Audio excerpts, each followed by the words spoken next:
الحمد لله رب العالمين وصلى اللهم وسلم على نبينا محمد وصحبه أجمعين ودرسي لبي طبناد يا كتاب كان تحفة المودود بأحكام المولود لابن القيم رحمه الله waxaan kusoo jirnay baabkii magacaabidda ama magac ilmaha in loo bixiyo. haddaba magacyada qaar ee wanaagsan, qaar aan wanaagsanayn, qaar mamnuuc ah oo laba bixi karin ayay isugu jiraan. طيب waxaa kamid magacyada wanaagsan rasuulku wuxuu yiri sallallahu alayhi wa alihi wasallam magacyada ugu fiican waxaa kamid Cabdullah iyo Cabdurrahman. Cabdullah iyo Cabdurrahman isku magacaaba buu yiri magacyada ambiyada magacyadana waxaa u fiican Cabdullah iyo Cabdurrahman. waxaa ugu run badan markii la yiraahdo Harith iyo Hamaam oo kale. waxaa ugu liita Harbi iyo Murra. marka magacyada Harbi markii la wada dagaal iyo Murra waa kharaar isaguna magacyada noocaasa rasuulkuna waa bedeli jiray sallallahu alayhi wasallam. ujeedaduna waa inuu qofku u bixiyo ilmihiisa magac fiican waa inuu u bixiyo. طيب waxaa kaloo asmaada iyaduna xaaraanta oo banaanayn waxaa kamid magaca Allah oo mujarrada yani magaca Rabbi oo al waliba wata in qofka loo bixiyo Ar-Rahman, Ar-Rahim, sidaa ku Al-Aziz, يعني sidaas oo kale in qofka la yiraahday arrin banaan ma ah. laakiin hadii laga reebo asha oo la yiraahdo Aziz iyo Aziz iyo marka la yiraahdo Rahim oo qofka hadda gabdhaha Rahima oo kale la yiraahdo iyo hadii laga reebo ashaas soo wax dhibaato ma Hakim ibn Hizam Hakim ibn Hizam oo kale Hakim oo kale saas oo kale warka inay wax dhibaato lahayn. magacyada ugu fiican waa asmaada aan sheegnay si guud ahaana asmaada ambiyada, asmaada dadka saalixiinta wanaagsan, asmaada saxaabada kuwaasa kamid wax wanaagsan.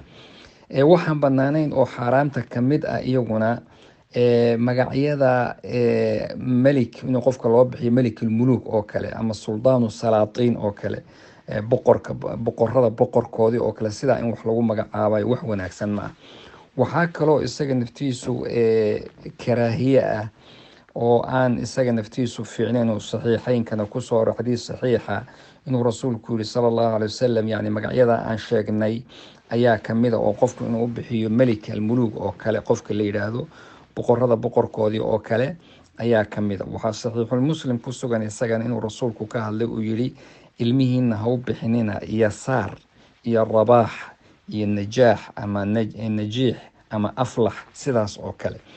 arinta meesha ku jirta waxa weeye magacyadaas waxay tusinayaan wax tazkiye la yiraahdo iyo qof tahiraan iyo wax wanaagsan, qof aflaxay, qof najaxay, qof guuleystay sidaas oo kale qof hodana.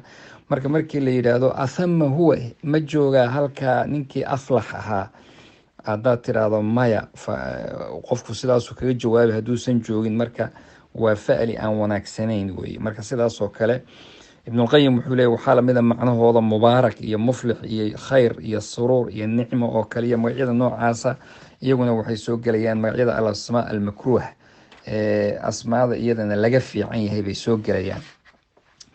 barra oo kale baa kamid iyadana taskiye tusinaysa ilaahay baa qof baari ah marka iyadoo asmaada makruhada waxaa kamid in asmaada shayaatiinta oo kale qofka lagu magacaabo khinzab iyo walhaan iyo acwar iyo magacyada noocaas oo kale oo rasuulku sallallahu alayhi wasallam yani kamid ah in shaytaan la yiraahdo khinzab uu jiro marka iyagana saas oo kale ma bana. asmaada quraanka kuwa waxaa jira iyaguna suurada quraanka si toos ah u tusinay sida Taaha iyo Yaasiin iyo Xaamiim iyo erayada go'an wax kale macnahoodu ma aadaye waxay aadayaan suwarkii toos baa loogu qaada marka iyaguna ma banaana la yiraahdaa karaahiyadii bay ku jiraan in lala baxo. laakiin hadii ay asho oo kale ka maqan tahay mesela hadda markii la yiraahdo al-qamar ama al-najmi oo kale laakiin hadii laga reebo najmi iyo qamar iyo shamsi iyo waa magacyo aad u jeedo kulli hadii alla geliyana suuradii bay isu bedel hadii laga reebana caadi ayay noqonayaan. asmaada malaa'ikta ayaa kamid oo iyagana karaahiyaday soo galaan baa laleeyahay inkastoo xadiidka sanadkiisa uu wax ku jiro haddana in magacyada malaa'ikta lala baxo si guud sida Jibriil iyo Mikaa'il iyo Israafiil iyo dadku way iskala baxaan Jibriilka iyo marka waa karaahiya iyagana waa laga fiican yahay adiladu sidaas ayay u badan tahay. si guud ismaada xunxun oo kale oo qabiixa oon wanaagsaneyn xitaa rasuulku waa bedeli jiray, xitaa buuraha ayuu ka bedeli jiray magacyada aan wanaagsaneyn markii loo sheego oo kale. waxaa jira oo kale xitaa magacyada inuu rasuulku sal alla ly slam aslam wuxuu yihi qabaaisha oo kale salamahallah waa aslam, markaas ilaahay ha magangeliyo, hafaar hafara allahu, laakiin casiya ama cusaya qoladii laodhan jiray casat illah warasuula, ilaahay iyo waxay caasiyeen. marka magacu si ahaantiisa waxaad dareemaysaa rasuulka sal alla alay wasalam ninkii la odhan jiray suhayl ibnu camar oo kale sulxulxudeybiya loo soo diray, markuu magacaa arkay wuxuu yihi sahula amrukum, arintiinii wayba fududaatayba. marka isagoo fa'li uga qaadanaya magaca fiican inuu maarata sidaas oo kale. waxaa jiray saciid ibn lmusayib can abiihi can jaddihi inuu rasuulku u yimid sala allahu alay wasalam oo uu ku yihi magacaa, wuxuu yihi xasnun baa layihi, xasn. wuxuu ku yihi matihid xasni, adiga sahal baa tahay. markaasaa wuxuu yihi magac uu ii bixiyey aabbahay bedeli maayo.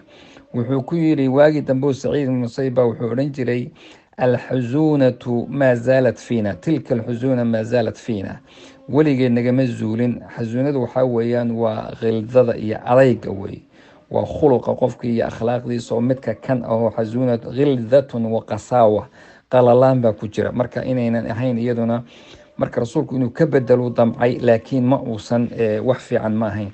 nin kaleo cumar bin alkhadaab uu weydiiyey wuxuu ku yihi magacaa, wuxuu ku yihi jamra layidha, dhanjo waa dhuxul wey. markaasuu yihi aabahana, markaasuu yihi shihaab baa layidha, shihaab waa dambaabura iyaduna.